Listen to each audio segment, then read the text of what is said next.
Hoy vamos a tomar, ustedes saben que el libro de Proverbios es básicamente espiritual como siempre, pero aplicado mucho a la vida práctica. Ustedes saben que la vida en el Señor que Él nos ha dado, la seguimos viviendo en este mundo. O sea, el hecho de que somos salvos no cambia el hecho de que somos personas y que vivimos aquí en este planeta Tierra. Ninguno de nosotros es marciano y ninguno es ángel. Puede que alguien tenga el nombre, ¿no? Que es un nombre, pero en la realidad ninguno es ángel. Todos somos personas, seres humanos con una experiencia con Dios, con la gracia de Dios sobre nosotros. Pero tenemos que vivir aquí en esta vida, en esta tierra. Y el libro de Proverbios enfoca exactamente eso. Enfoca la vida del ser humano para servirle a Dios y cómo aprender. Alguien me dijo un día que le parecía que el libro de Proverbios era el mejor tratado de psicología. Y dije, bueno, ¿a usted le parece? Para mí, me parece que el libro de Proverbios realmente le muestra a uno la naturaleza del ser humano. Cuando usted tiene problemas con su carácter, con su manera de ser, cuando usted tiene problemas tal vez en su casa y usted quiere mejorar, le recomiendo que usted estudie el libro de Proverbios un capítulo diario durante un mes. Y cuando lo acabe, repita la dosis. Cuando lo acabe la segunda vez, vuelva a hacerlo. Y cuando ya lo haya hecho 3 veces, entonces busque una 4ª vez, hasta que esta palabra se le penetre allá al corazón. Le aseguro que es una palabra extraordinaria, porque la palabra de Dios es viva y eficaz, y más cortante que toda espada de 2 filos. Lo ayudará a usted a conocerse a usted mismo, Dios, a través de esta palabra, y lo ayudará a conocer a los demás. Entonces, ahí le doy el remediecito. Si le gusta, tómese la cucharadita. Es bastante baratica, gloria al nombre del Señor. Solamente tiene que anhelarlo y Dios le va a bendecir. Mira el primer consejo que nos da en esta tarde. Mejor es el pobre que camina en integridad que el de perversos caminos o el de perversos labios y fatuo. Hermanos, vivir en integridad, ¿a qué se refiere integridad? Se dice que una manera de explicarlo sería cuando usted usa una balanza, o sea, una pesa de pesar, una balanza, y que la medida es exacta, que no le quita, sino que es exacta, que es fiel. Entonces esa pesa es íntegra, porque cumple exactamente con la función para la que se hizo, porque para eso se hicieron estas balanzas de pesar, para que den una medida. Y la persona tiene que entender que la integridad no es necesariamente complacer a los demás, porque algunas veces las personas no están complacidas cuando uno es íntegro. Porque de hecho, si hay alguien que no es íntegro y no quiere ser íntegro, al estar en la presencia de alguien que quiera buscar esa integridad, puede ser que se sienta incómodo. Pero la integridad se trata de ser como Dios quiere que seamos. La integridad se trata de no mirar a otros. Se trata de saber que puedo dar la medida exacta, como Dios espera de mí. Cuando uno habla de esto de medida, hermano, uno siempre se imagina las cosas aquellas, pero mire, la vida es tan amplia que esto de la integridad tiene que ver con el hablar. Sí, Señor. La integridad tiene que ver con acciones. La integridad tiene que ver con mi trato con los demás. La integridad tiene que ver con mi relación con Dios. La integridad tiene que ver con mi corazón. Porque es allá adentro donde se es bueno o malo. Aunque eso haya que esperar a que se manifieste, pero es dentro. El Señor Jesucristo dijo: de la abundancia del corazón habla la boca. Él nos enseña. Eso de la integridad es más que por ejemplo, que las hermanas se vistan decentemente, que los hermanos se vistan decentemente. Es más que uno viva, por ejemplo, en fidelidad en su hogar, porque se supone que cuando uno se casa, anoche hubo un matrimonio y esta mañana anuncié que van a haber como 4 más este fin de año. Se supone, yo aquí, cuando las personas se casan, yo ahora último hasta los miro a los ojos y les hago las preguntas. Y les hago preguntas que mucha gente, como que de la alegría de que uno se va a casar, ni piensa lo que está diciendo. Es la verdad. Porque se le hace unas preguntas serias a las personas. Y por lo general la respuesta es afirmativa, pero la gente no pensamos en lo que significa lo que estamos diciendo. Y a veces cuando hay personas que me dicen: pastor, me quiero casar, yo le digo: siéntese un momentico. Y a veces le digo 2 o 3 cosas. Le digo: ¿usted sabe lo que quiere decir eso, casarse? Sí, pastor, claro, para toda la vida. Digo: sí, ¿está seguro? Sí, pastor. ¿Usted sabe lo que quiere decir los votos matrimoniales? Claro, pastor, que uno se compromete delante de Dios y delante de los testigos y del pastor. Pero ¿usted sabe lo que quiere decir eso? Cuando dice, le hacen las preguntas: usted estará junto a esta mujer, si es el varón que le preguntan, o junto a este hombre como su legítimo esposo en todo lo que la vida da y en todo lo que la vida quita. La gente dice amén, pero la gente no se imagina qué es lo que la vida le puede dar y qué es lo que la vida le puede quitar. ¿Usted se ha imaginado o nunca se ha imaginado? ¿Usted sabe lo que la vida le puede quitar a uno? Levante la mano los que se han imaginado que la vida le puede quitar cosas.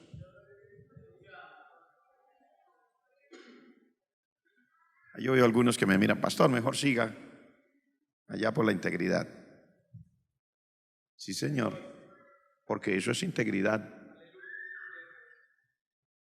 Conozco personas que cuando se casaron eran personas sanas, muy sanas, hasta elegantes a los ojos. Mire, para que usted se case con alguien, tiene que haber una atracción, un gusto, le tiene que parecer que está bien la persona con la que se quiere casar, ¿no? Se supone, ¿cierto? Yo he visto personas que tenían 2 manos y que ahora tienen solo una. He visto personas que caminaban bien y hoy tienen que ser ayudadas para caminar. Son personas. Muchos de ellos tienen hijos, tienen un cónyuge, son casados. Uno nunca se imagina que eso que uno dice que en todo lo que la vida quita, es que la vida le puede quitar belleza a la persona con la que uno se casa. He visto personas que sufrieron un accidente de quemadura después de estar casados. Y esa mujer bella o ese hombre elegante pasaron a ser ahora una persona con una situación que por más cirugías que le hagan no vuelve a ser igual.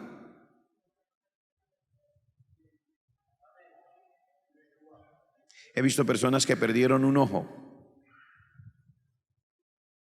He visto personas que se quedan ciegas. Otros pueden quedarse sordos. Otros le pueden cortar un accidente o alguna cosa, unos dedos de una mano. Puede quedar sin un pie. ¿Usted sabía eso? ¿Cuántas personas que están aquí han pensado que cuando uno le preguntan ahí que si usted será el esposo o la esposa de esa persona hasta que la muerte los separe, en todo lo que la vida da o en todo lo que la vida quita? ¿Lo había pensado algún día? Bueno, estamos hablando de integridad, porque uno aquí pasa y dice cosas. Ese día, los días de los matrimonios son el día feliz de las personas, pero por lo general las personas no pensamos en todo lo que estamos diciendo ese día. Luego decimos en riqueza o en pobreza. Amén, sí, pero espérese, es mucho más fácil pasar de estrato 0 a estrato 6 que pasar de estrato 6 a estrato 0. Mire que uno puede vivir, una familia puede vivir con el mínimo si lo necesita. O sea, si se ve obligado a, estoy hablando con el salario mínimo, puede vivir con menos del salario mínimo si se ve obligado a. Lo difícil es que usted y yo estemos acostumbrados a vivir cómodos y de repente la vida nos diga, ahora me hace el favor y vive con 300,000 pesos al mes. Con eso vaya y compre, mire a ver cómo hace, haga maravillas, imagínese qué va a hacer y con eso compre la comida y viva que usted es capaz. Y la vida le dice eso. Y entonces son casados, a ver si las personas lo asumen y dicen amén y se den un beso y digan amén, mi amor, vamos a vivir con estos 300,000 pesos al mes, el Señor nos ayudará. Estamos hablando de integridad, ¿no? Es bien difícil, se lo aseguro. Y después que las personas nos acostumbramos a vivir una calidad de vida, no queremos dar el brazo a torcer para bajar de allá. Si a uno lo quieren subir a las nubes, uno se deja subir, pero si lo quieren bajar de allá, a veces primero lo tienen que matar para después tirarlo de ahí. Pero estamos hablando de integridad, ¿no? ¿Cuántos están entendiendo el tema? Muy bien, eso no es todo, pero si a alguien le sirve el consejo, tómelo. Y a propósito, si hay personas que se quieren casar, pues mejor todavía, ya están como más, ¿cierto? Pero si ya es casado y está teniendo problemas, piénselo. Es mejor el pobre que camina en integridad. O sea, la integridad es tan valiosa que así la persona no tenga la capacidad económica, así la vida lo golpee en esa área, es mejor ser íntegro. Porque hay un Dios en el cielo que está mirando y Él recompensa a cada uno según sus obras, dice la palabra del Señor. Amén, hermanos. Cuando hablamos de esto nos podríamos quedar en ese verso, pero como yo quiero hablar un poquito de cada verso, entonces no voy a ser demasiado extenso en ese solo verso. Pero piense en su vida, piense que la integridad no es solo para con Dios, es para con los demás, es para con su esposa, con su esposo, con sus hijos, con sus padres, con sus hermanos. Y estoy hablando ahora de sus hermanos en Cristo, con sus hermanas. ¿Acepta usted que le hablen mal de su hermano, de su hermana y se siente bien? Piense. Cuando hay un hermano que probablemente tiene un problema, ¿cómo le gusta a usted? Ese tuvo el problema. ¿Cómo me gustaría decirle en la cara, ve, eso le pasa? O se siente triste porque su hermano tuvo un problema y aunque tenga que hacer cosas que usted no quiere y corregir y todo, pero eso le produce dolor porque es parte de usted. No sé, estamos hablando de la integridad. La integridad tiene mucho que ver, tiene que ver también con eso del trabajo. Cuando yo trabajo, lo hago a conciencia, quiero rendir en la empresa donde estoy, quiero producir para el que me está dando el salario, quiero hacer mi mejor esfuerzo. La integridad tiene que ver con muchas cosas. Bueno, sigamos. El alma sin ciencia no es buena. En este caso aquí, ciencia se puede traducir por conocimiento o entendimiento, capacidad de discernir. Dice, el alma sin ciencia no es buena. O sea, la persona que no quiere tener entendimiento, capacidad de discernir las cosas, dice, eso no es bueno. ¿Por qué no es bueno?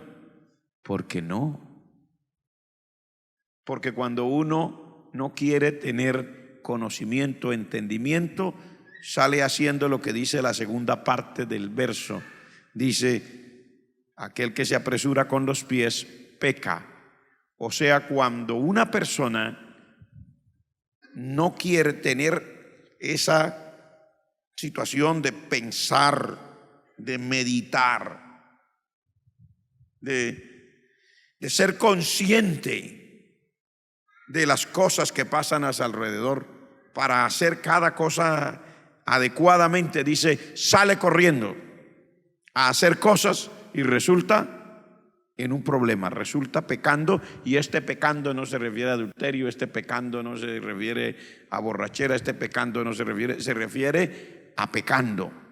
¿A qué quiere decir? Se refiere a que también, como decimos nosotros en nuestro idioma, aquí hablando de una manera criolla, comete errores, se le van las luces, hace cosas y después le toca llorar por lo que acabó de hacer.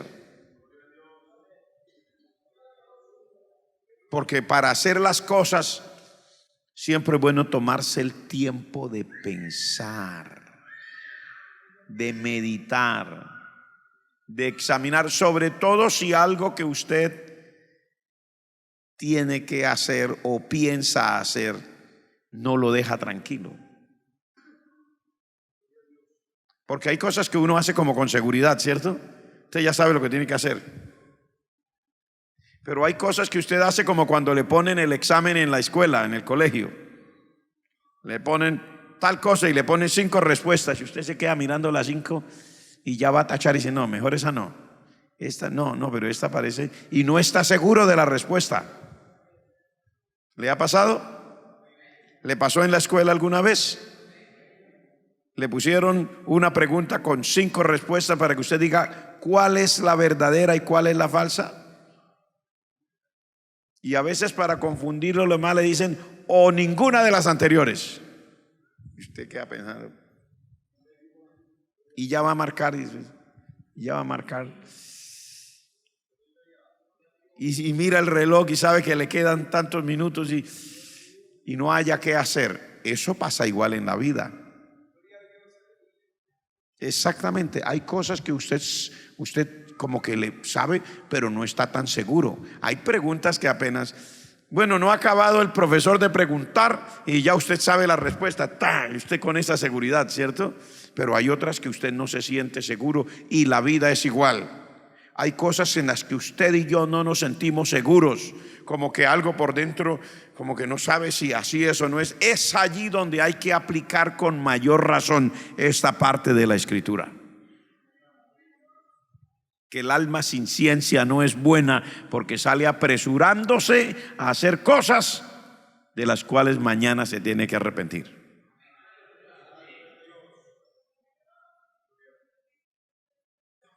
¿Está conmigo? No sé en qué. Hay personas que, por ejemplo, para tomar una decisión en el trabajo,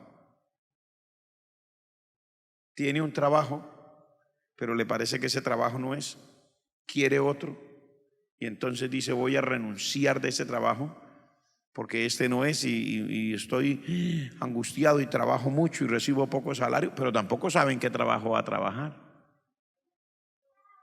Y yo sé, y se hace las ilusiones, y yo sé que si yo y con la liquidación que me entreguen, y bueno, y voy a montar voy a comprar un helicóptero, con eso reparto la mensajería más rápido que en la moto. Hace una cantidad de cuentas en su cabeza, pero ni siquiera lo han liquidado y no sabe si le van a entregar su liquidación hoy, o si le van a dar un cheque para de aquí a un año, o si le va a tocar demandar a la empresa para que le entreguen lo suyo y que eso se le vaya a ir no sé a cuánto tiempo, y que le vaya a tener que un abogado para el caso, y el abogado le dice que sí, pero que entonces le descompleta el helicóptero, le quita un aspa a la hélice, una cantidad de cosas. No sé si me entiende. Por eso dice aquí: el alma sin ciencia no es buena. Si usted tiene un trabajo y no le satisface y quiere tener otro, asegúrese primero que tiene el otro antes de quedarse sin ambos, porque pueda que no tenga ni el otro ni este.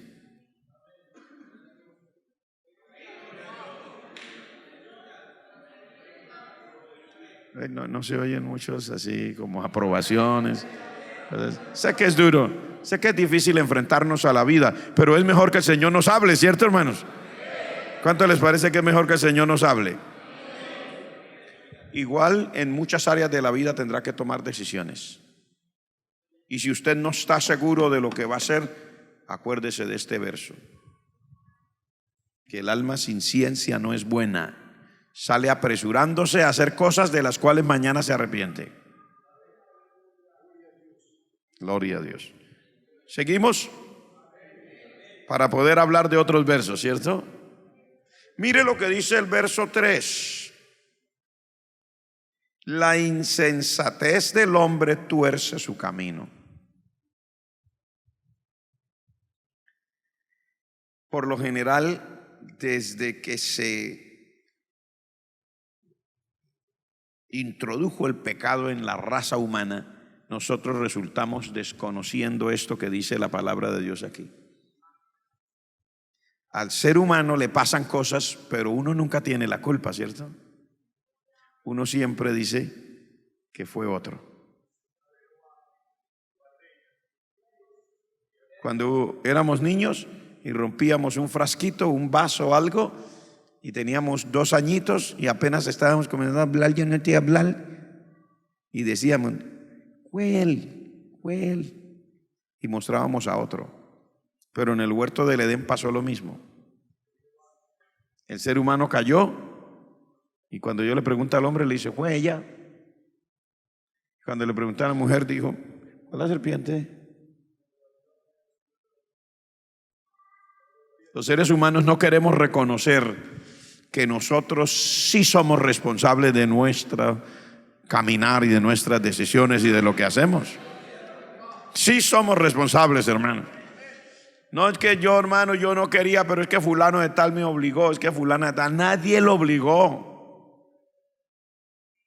La gente sí puede hacer presión, pero las decisiones las toma cada persona. De hecho, hay muchas presiones, presiones de grupo, presiones individuales, presiones familiares, presiones de la sociedad como tal, presiones de un marco filosófico, de un estereotipo, de lo que sea. Pero eso no quiere decir que usted se quedó sin la capacidad de tomar sus propias decisiones. Usted, al igual que yo, hacemos las cosas porque determinamos hacerlas. Porque cuando uno no quería hacer algo en la casa, hiciera en aquella época que gracias a Dios, y digo gracias a Dios, yo viví en la época que nuestros padres nos imponían castigo físico también si no hacíamos lo que teníamos que hacer. Pero en esa época, y si no quería hacer, oiga, sabía que le iba a venir un castigo físico, que le iban a hacer sentir en el cuerpo con una correa o no sé de qué otra manera le iban a castigar físicamente, pero no quería y no quería y no quería, y le decían y lo castigaban y se tiraba al piso y que había que matarlo.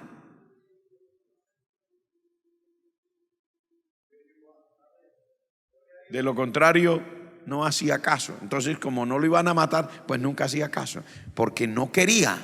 O sea que cuando alguien no quiere, pues no. Y usted es así, usted es una persona con ese poder, igual que yo. Usted tiene que decidir frente a las cosas de la vida. Y cuando las haga, si las hizo mal, no diga que es culpa de otro, porque aquí dice: la insensatez del hombre tuerce su camino. O sea, es la persona la que decide hacer las cosas al revés. No es el vecino, es uno. Pero al ser humano no le gusta reconocer cuando está haciendo las cosas mal. Las hace mal y luego quiere culpar a los demás. No, yo no quería, pero es que los hermanos de la iglesia son tan terribles, tan malos, me obligaron. Y yo no quería explotar, yo no quería decirles cosas, yo no quería, pero es que ellos me obligaron, es que hasta que me hicieron explotar. Y yo, no diga mentiras. Usted es responsable, igual que yo, por las acciones. Y cuando sabemos que algo no está bien, no son las personas las que nos obligan. Dice aquí la palabra, es la insensatez. ¿Qué es la insensatez? Traducido como necedad.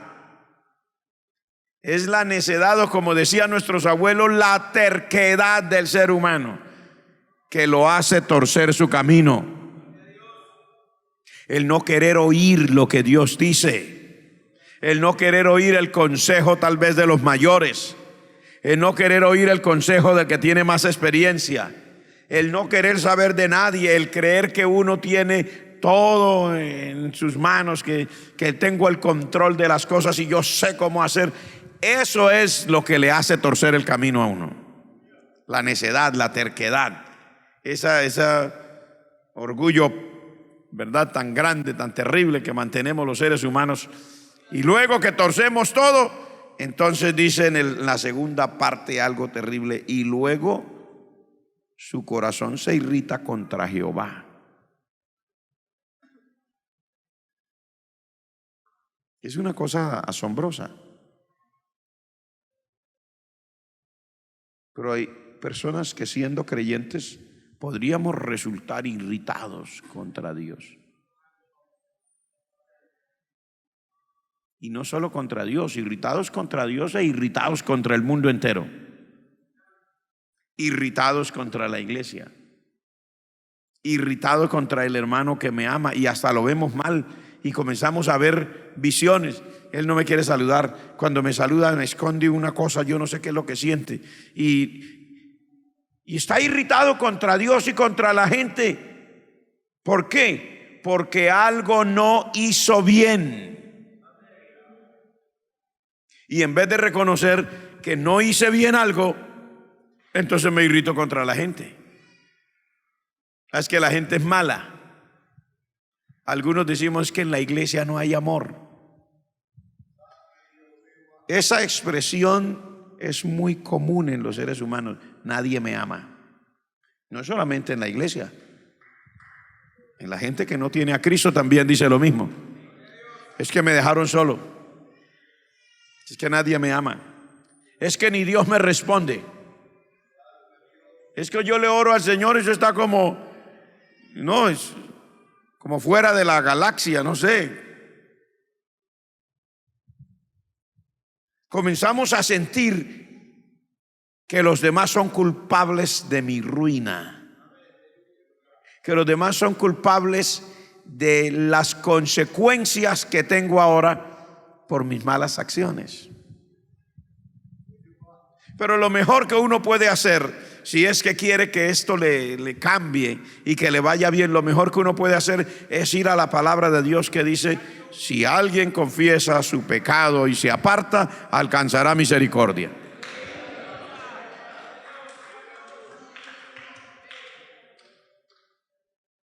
Lo digo de nuevo: si alguien confiesa su pecado y se aparta, alcanzará misericordia. Cuando yo estoy hablando de su pecado, no estoy hablando, porque casi siempre que hablamos de pecado la gente se imagina adulterio, fornicación. Hermano, hay muchas cosas que le afectan a uno y que paga consecuencias sin que sea necesariamente una cosa que nos parece tan grave, aunque hay cosas que son gravísimas y a uno no le parece, ¿no? Una vez oí a uno de nuestros pastores, y lo digo en esos términos, uno de nuestros pastores, o sea, uno de nuestros superiores enseñando, y enseñó una verdad y yo nunca lo había pensado. Dijo: hay pecados que no parecen pecado y son tan graves o más graves que los que a nosotros nos parecen graves. Yo me quedé escuchando con atención y de pronto mencionó y dijo, por ejemplo, la rebelión. Y comenzó a explicar de la rebelión, de aquellos que se rebelan contra alguien, contra Dios y contra aquellos que Dios haya puesto al frente de ellos. Y dice, y la gente no se da cuenta que es un pecado grave. Y la misma persona le parece que no es un pecado grave. Es tan fácil abrir la boca y hablar.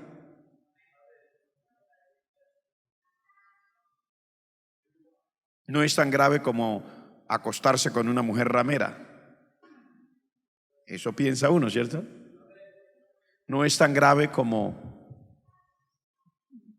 un hombre, una mujer que no eran casados, se acostaron con otra persona que no era ramera ni un playboy, pero era alguien con el que no pensaron y no meditaron, fueron y lo hicieron. Y es gravísimo, porque la palabra de Dios dice que el adulterio, la fornicación y los pecados sexuales son graves. Pero el pastor explicaba y decía, pero a lo menos ese pecado es escandaloso. Y ese escándalo puede producir que la persona se dé cuenta, pequé. Digo, pero el pecado de la rebelión, decía el pastor, no es escandaloso para sí mismo.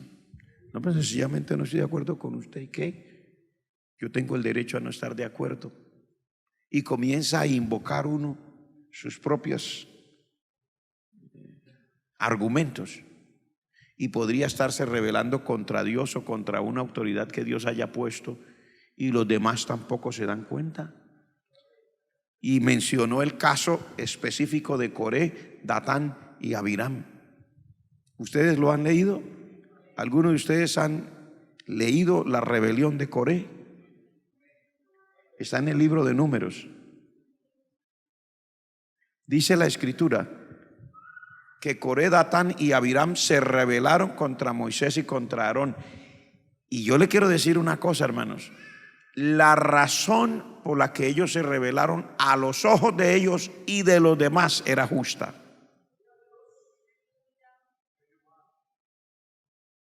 Es peligrosísimo. El pastor explicaba eso y yo me quedaba oyendo con atención.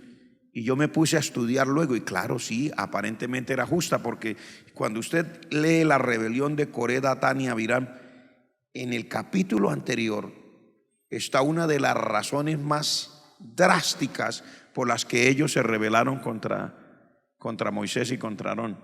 La Biblia dice que un hombre había salido a recoger leña en el día de reposo. Pero para el pueblo estaba prohibido en el día de reposo salir a hacer trabajos, sino únicamente lo meramente doméstico, lo que se refiriera a estar en su casa, y el resto ir a la casa de Dios a adorar al Señor. Eso era lo del día de reposo, el día de dedicar al Señor. Pero como encontraron a le dijeron a Moisés: mire, este hombre andaba por allá, recoja y recoja leña, tal vez la de toda la semana. Y Moisés dijo: no, yo no sé qué hacer. No hay nada escrito, nada que Dios me haya dicho. ¿Qué hago con alguien que está haciendo así? Y entonces dice la escritura, lo pusieron en la cárcel. Y Moisés se fue a orar y le dijo: Señor, en tu palabra nunca me dijiste qué hacer con un hombre. Oiga, que hay cosas que aparecen de pronto que uno no sabe todavía qué hacer. ¿Qué hacer con un hombre que está recogiendo leña al día de reposo? No sé qué hacer, allá lo tenemos guardado, porque si tú nos digas qué hacemos, lo soltamos, le hacemos firmar un acta, le decimos que está bien, que no lo vuelva a hacer o qué. Pero cuando el Señor le respondió, dijo: ese ya sabía que no había que hacerlo. Y fue una decisión drástica, dijo: tiene que morir. Le dijo Dios a Moisés. Y Moisés le tocó venir con esa respuesta terrible al pueblo: él tiene que morir, dice Dios, porque si no, la gente va a creer que Dios es un juego y que su palabra es un juego. Y hubo que ejecutar sentencia de muerte contra ese hombre. La Biblia dice cómo era esa sentencia. Dice, en ese tiempo era la lapidación. En ese momento el hombre murió apedreado. Cuando termina ese capítulo, usted encuentra la rebelión de Coré. Y mire cómo Coré menciona su base para hablar contra Moisés y contra Aarón. Le dice: ¿acaso solamente vosotros sois santos? Todo el pueblo de Jehová es santo. Le estaban reclamando por lo que hizo ayer. Sí, señor.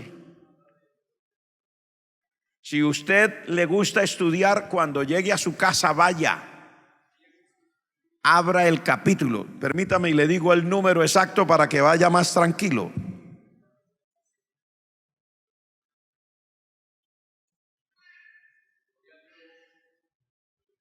Libro de Números, el capítulo 16. Bueno, entonces usted lo va a ver que en el capítulo 15, en la última parte, habla de eso que yo le dije a usted.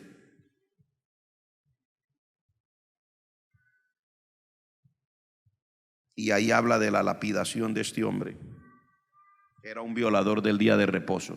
Pues mire lo que dice en el capítulo 16.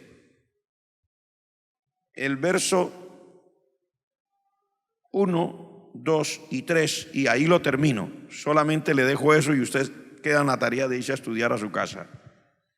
Coré, hijo de Izar, hijo de Coat, hijo de Leví, y Datán y Abiram, hijos de Eliab, y On, hijo de Pelet, de los hijos de Rubén, tomaron gente y se levantaron contra Moisés con 250 varones de los hijos de Israel, príncipes de la congregación, de los del consejo, varones de renombre. Y se juntaron contra Moisés y Aarón y les dijeron: basta ya de vosotros, porque toda la congregación, todos ellos son santos, y en medio de ellos está Jehová. ¿Por qué pues os levantáis vosotros sobre la congregación de Jehová? ¿Ahora me entendió?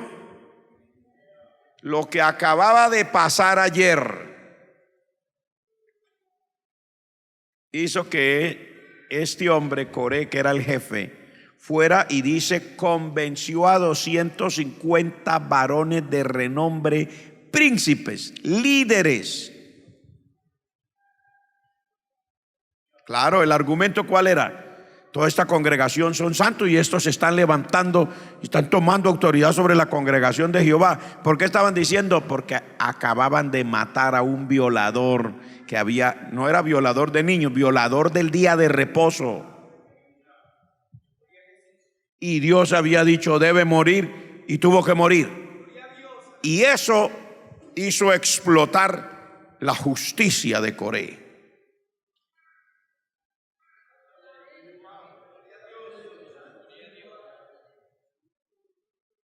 Es muy delicado.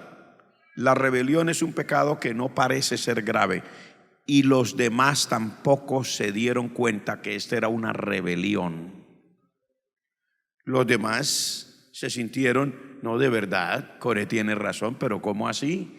Pobre hombre, a lo mejor tenía hambre, no tenía leña, se le acabó, necesitaba cocinar. Además tal vez no tenía tiempo mañana y hoy que era el día de reposo, que es el día festivo, le quedaba el tiempo de ir a recoger su leñita para el resto de la semana. No es que toda la semana trabaja de sol a sol como un esclavo, porque claro, como él no es Moisés, claro, como él no le llevan esto, claro, como él no le llevan otro. En cambio a Moisés le regalan naranjas, a Moisés le regalan esto, a Moisés le dan aquello. Claro, a Moisés es fácil y sí, vaya, mátelo, y viene y nos dice que fue Dios que le dijo. Y eso levantó en los demás no, tienen razón, hermano, esto hay que pararlo porque si no, este hombre nos manda a matar a todos.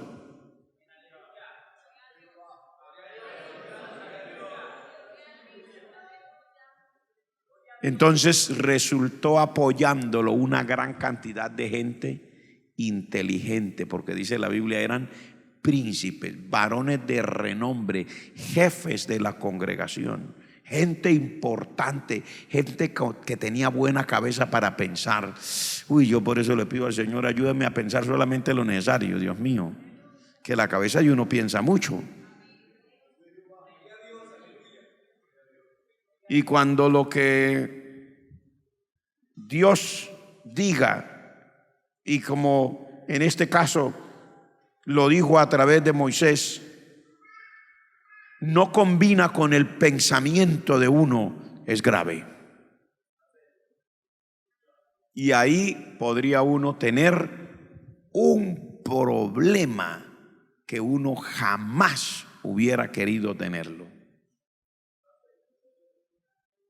Entonces, no voy a abundar en eso. Estoy diciendo, mire que lo que estamos explicando aquí es que lo que tuerce el camino de uno no es la gente,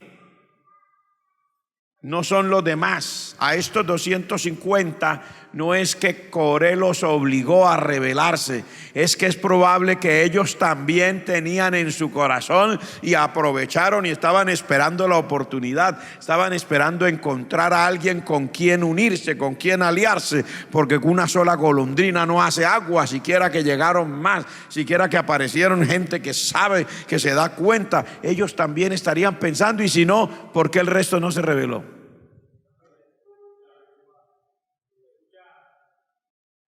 Porque el resto no dijo nada, porque el resto solamente se fue, Señor, tenga misericordia de nosotros y ayúdenos a guardar toda su palabra, Señor. Y estaban como debemos estar nosotros, obedeciendo a la palabra y pidiéndole al Señor misericordia, ¿cierto, hermanos? Obedeciendo a la palabra y pidiéndole al Señor que nos ayude, porque imagínese usted, ¿quién quiere sufrir consecuencias por la desobediencia? Nadie. Pero aquellos otros se rebelaron, y la palabra de Dios aquí dice, ¿qué es lo que tuerce el corazón del hombre? Dice, su insensatez. No son los demás que le tuercen el corazón a uno, es la insensatez de uno que le tuerce el corazón. Y después no quiere reconocer eso, sino que quiere echarle la culpa a Dios, y dice, y después se irrita contra Jehová. Si usted lee esa historia, yo le aconsejo que la lea el capítulo, ¿cuál fue que dijimos? Sí, pero el 15, el anterior, lea el capítulo 15, donde da las razones por las cuales, o el motivo o el argumento que usaron Coré, Datán y Abirán para la rebelión era un argumento válido.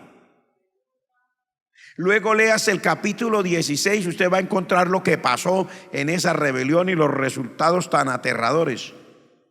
Y luego, Padre Celestial, permítame que estoy... Luego, léase la segunda parte del capítulo 16 y lea el capítulo 17. Le dejo una tarea. Es para usted. Estudie eso. Y usted verá que no solamente murieron Coré, Datán y Abirán, cuando la palabra de Dios dice se abrió la tierra, se los tragó vivos. No, dice al otro día hubo otra rebelión otra vez. Terrible. ¿Por qué? Porque la gente dijeron entonces, sí es verdad que este hombre, porque ellos ya habían trabajado a otros, y la gente dijeron, sí es verdad que este hombre quiere matar a todo el mundo. Vea, antier mató a uno a pedradas y ayer mató a otros con su palabra. Claro, como él sí tiene poder, que se abra la tierra se los trague. Y se abrió la tierra se los tragó, y ahí está, los mató a todos, y los mató con mujeres, con hijos y con todo. Oiga, la gente cuando está en esa actitud, cuando una persona quiere tener sus propios argumentos, ni cuenta se da que son argumentos torpes. ¿Cómo se van a ellos a ponerse a discutir que fue Moisés que acaba de matar a los que murieron en la rebelión de Coré, y que la tierra se tragó a esa gente vivos? Y que, dígame, ¿quién de ustedes dice que se abre la tierra y se los traga, y se abre y se los traga? No hay Moisés que abra la tierra y se trague a nadie, ni hay hermano de la congregación de acá ni de más allá, ni de la China ni de la Conchinchina. Era el Señor con su poder respaldando su palabra y diciendo, ojo, aquí yo estoy, las cosas tienen que ser al derecho, y si no se las tienen que ver conmigo. Era Dios, pero la gente siguió al otro día diciendo, no, mire, si es verdad nos van a matar a todos. Vea, ayer mató a otros diciendo que la tierra se abre y se los tragó. Y volvieron otra vez. Oiga, terrible. Terrible. Por eso es que lo que enseñaba este pastor nuestro, que yo amo mucho a mis superiores y aprecio y admiro, yo nunca había visto con semejante atención eso, de que hay cosas que a uno no le parecen pecado y son pecados gravísimos, y la gente no reacciona, prefieren morirse y que Dios los mate, en vez de decir, Dios mío, perdóneme si me equivoqué. Perdóneme si en algo es cierto, porque uno se puede haber equivocado. ¿Cuántos se han equivocado en la vida? Levante la mano el que alguna vez se ha equivocado en la vida. ¿Y cuántos se han equivocado ahora en la vida cristiana? Pero qué bueno uno decirle al Señor, perdóneme, me equivoqué. Porque pues ya se equivocó, hermano. Y como se lo he dicho aquí muchas veces, el problema es que la vida no tiene sino un solo botón. Ese que tenía en la grabadora antes, solo uno. Antes tenía la grabadora, tenía el botón de poner a funcionar, le llamábamos play. Botón de devolver la cinta para comenzar otra vez desde atrás. O botón de adelantar la cinta para que no sonara ahí, sino más adelante. O el botón de pausar la cinta. Pero la vida tiene uno solo. Play. Andar. No tiene nada, hermano. Usted no puede ponerla en pausa. ¿Alguno de ustedes puede poner la vida en pausa? Párese ahí, mientras yo pienso a ver qué hago. Usted no puede pedirle a la vida hoy que se pause, porque usted necesita tiempo. No, señor, la vida viene y sigue andando. Tampoco voy a retroceder para volver a hacer porque es que lo hice mal, pero Dios mío. No hay botón de retroceder la cinta, y tampoco hay de adelantarlo para saber qué va a pasar mañana. Le toca como es la vida, lo de ahora. Pero por lo menos si ya uno sabe, ya me equivoqué, no hay manera de volver, no hay manera de pausar. A lo menos sí puedo decir: Dios mío, perdóneme, me equivoqué, gloria al nombre del Señor. Ayúdeme, no lo vi bien, no lo vi con claridad, la cosa estaba mal, yo estaba desubicado, desenfocado, como sea, estaba dormido, estaba carnal, piense lo que sea, pero se equivocó. Ya después de ojo afuera, dicen por ahí que no hay Santa Lucía que valga. O sea, después que ya se equivocó, ya se equivocó. Y a uno no le queda más remedio que darse cuenta que se equivocó. ¿Qué más va a hacer? ¿A usted le ha pasado? ¿A quién le ha pasado? Entonces, pero estas personas no se dieron cuenta. Las personas, decía nuestro pastor al enseñar, que era que las personas que entran en este pecado de rebelión, que Dios lo ve tan grave que mató a ese montón de gente. Los mató, dice, los mató. Ahí dice que los mató. Cuando vaya a la casa, lea y verá cuántos mató Dios. Mató a Coré, mató a Datán, mató a Abiram, mató a los 250, mató un montón de gente. Al otro día, dice el hermano allá que está leyendo ahí exactamente, dice: al otro día Dios mató 14,000. Y si no se arregla, mata otro poco. O sea, no es tan suave como parece, de que Dios está dispuesto a matar la gente. Es que explicaba el pastor y decía: es que el pecado de rebelión es tan grave porque la gente cree que cuando se rebelan contra la persona que Dios puso, se están rebelando contra la persona. Pero el pastor decía: no, no es eso. ¿Por qué Dios se siente tan mal y toma unas cartas tan drásticas en el asunto? Decía: porque el que se rebela contra la autoridad que Dios haya delegado, realmente está retando a Dios, porque es Dios el que le delegó esa autoridad.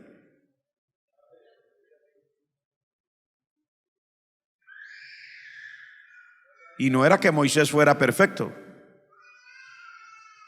De hecho, Moisés no pudo entrar a la tierra prometida porque él también se equivocó.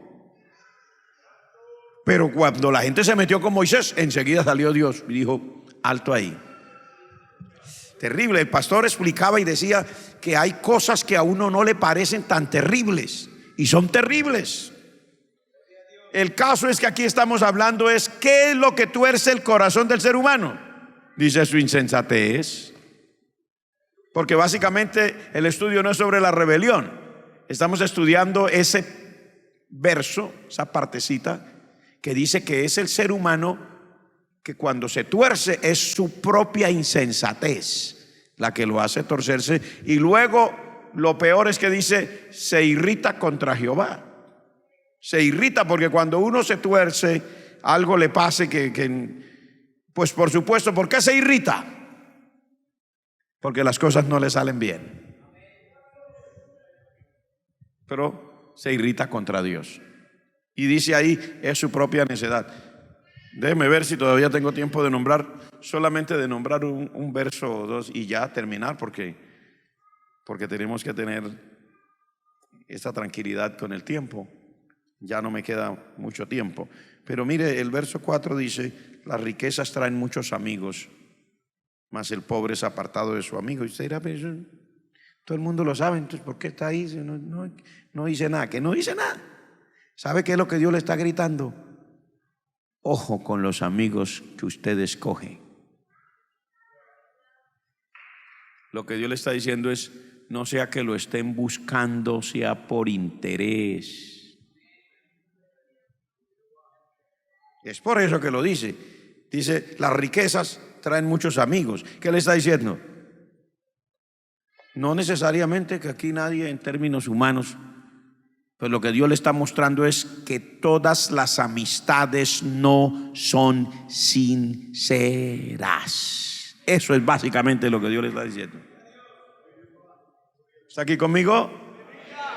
Lo que Dios le está diciendo en ese verso a usted, pero me lo está diciendo a mí, es: todas las amistades no son sinceras. Eso es lo que Dios está diciendo. Cuando dice que las riquezas traen muchos amigos, ¿qué es lo que le está diciendo? Ah, usted dice, pues, amigo, eso no tiene nada que ver conmigo, que yo no tengo plata. Hombre, hermano, por favor, la cabeza no se hizo solo para el sombrero. Dios le está dando un mensaje. ¿Qué es lo que Dios le está diciendo? Que las amistades todas no son sinceras. Que hay amistades por conveniencia. Porque el verdadero amigo, dice, es más unido que un hermano.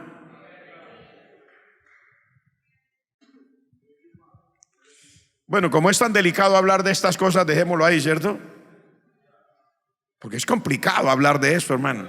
Uy, cuando uno habla de lo que la palabra de Dios dice en términos de la vida práctica, como que algunos con los ojos le dicen a uno, pastor, déjelo tantico ahí, decimos nosotros, déjelo tantico ahí.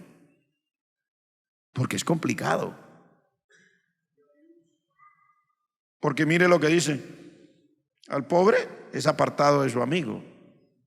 O sea, que todas las amistades no son sinceras, porque si al rico o a las riquezas, detrás de ellos van muchas amistades, dice, ¿por qué detrás del pobre, hasta los que dicen son amigos, no quieren tenerlo por ahí?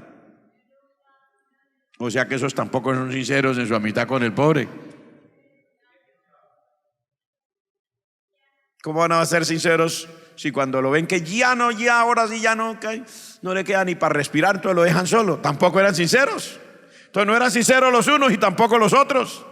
Entonces básicamente lo que Dios está diciendo aquí es, ojo con las amistades que usted escoge. Ojo con quien usted dice que no, pues hay que ser amable con todo el mundo. Hay que tener ese cariño con todas las personas, pero cuando estamos hablando de amigos, y que la Biblia dice hay más unido que un hermano, quiere decir un amigo. Usted tiene que saber quiénes son sus amigos.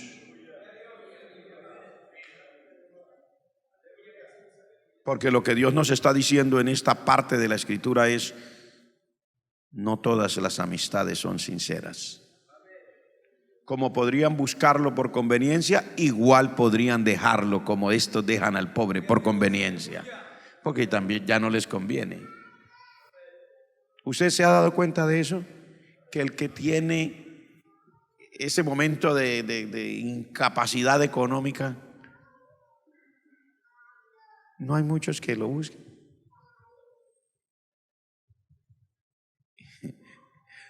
Voy a decirles algo que no me vayan a mirar mal. ¿Cuánto me prometen que no me van a mirar mal? Hermano, cuando usted esté así económicamente, y esta manera de yo mostrarlo aquí en nuestra tierra quiere decir que a usted no le queda nada, sino, mejor dicho, la esperanza de que Cristo venga por su pueblo o que se lo lleve a su presencia, porque ya no da más. Cuando usted esté así, no va a encontrar quien lo invite a almorzar muy fácil, quien lo invite a comer muy fácil. Tan raro.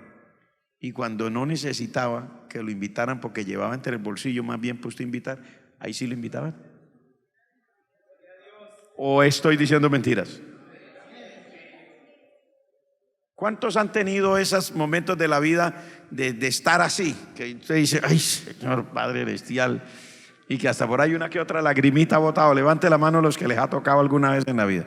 Que no estoy diciendo que toda la vida sea así, sino que de vez en cuando le pasa a alguien. Y cuando usted ha estado así, ahora que le estoy hablando esta palabra, que le estoy diciendo lo que le estoy diciendo, rebobine, piense. ¿Le estoy diciendo verdad o le estoy diciendo mentiras? ¿Amén qué? ¿Mentiras? ¿Amén? ¿Verdad? Cierto que es cuando uno no tiene, que uno decir, ay Dios mío, si oye el hermano Samuel me invitara, ay Señor, si oye el hermano Samuel me invitara. El hermano Samuel pasa por él, uy hermano, ¿cómo está? Dios mío, Padre Celestial, hace tanto tiempo que no lo veía. Uy, perdone que voy de afán por allí, que soy, Dios mío, tengo un hambre, hermano, nos vemos ahora. Y hasta le dice que tiene hambre y que va a ir a comer, pero Es difícil, puede ser que sí, porque el que es sincero, el que de verdad le conviene a usted, le notará en los ojos y le mirará como cierta tristeza, y ese va a pensar, dice: yo conozco a este fulano, este es mi amigo, este le pasa algo, uy, camina hermano, vamos allí que es lo más de bueno, huele a rico, venga que yo lo invito. Ese, pero tiene que ser el sincero, porque el hermano Samuel se fue de largo y hasta le dijo que iba a comer y no lo invitó. Tiene que ser el de verdad, aquel samaritano bueno, el que sí lo va a invitar en ese momento. Pero es cierto que a uno sí lo invitaban más cuando estaba mejor. ¿Por qué me miran así? ¿Cierto? Cuando estaba mejor lo invitaban más. Oiga, es raro, ¿cierto? La vida es rara, es extraña, pero así es. Igual que cuando usted está bien y todos están bien con usted, la gente lo quiere defender. Y cuando usted esté mal y todo el mundo lo mire mal, va a encontrar poquitos que lo defiendan. Será típico de la vida. Y yo quiero terminar ya, pero ¿me permite decirle los últimos 5 minutos?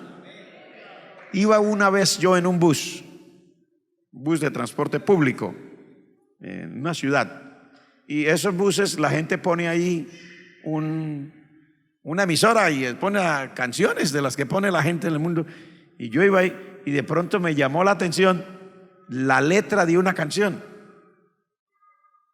Era con un ritmo allá de esos melancólicos, y entonces me llamó la atención y puse a ponerle atención. Y estaba el que cantaba ahí, estaba diciendo una letra. Decía: amigo mío, ahora estoy en la cárcel y ni una carta me ha llegado. Y da como una poesía y manifiesta. Y dice: yo pensaba que tenía amigos, pero ahora que estoy en la cárcel me doy cuenta que uno no tiene amigos, solo conocidos. Uy.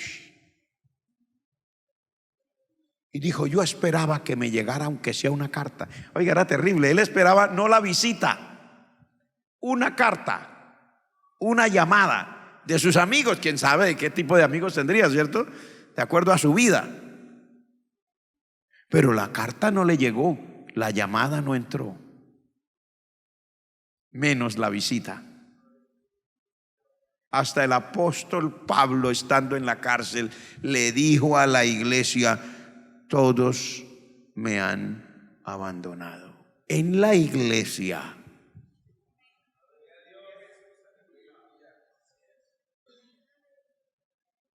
¿Por qué me miran así?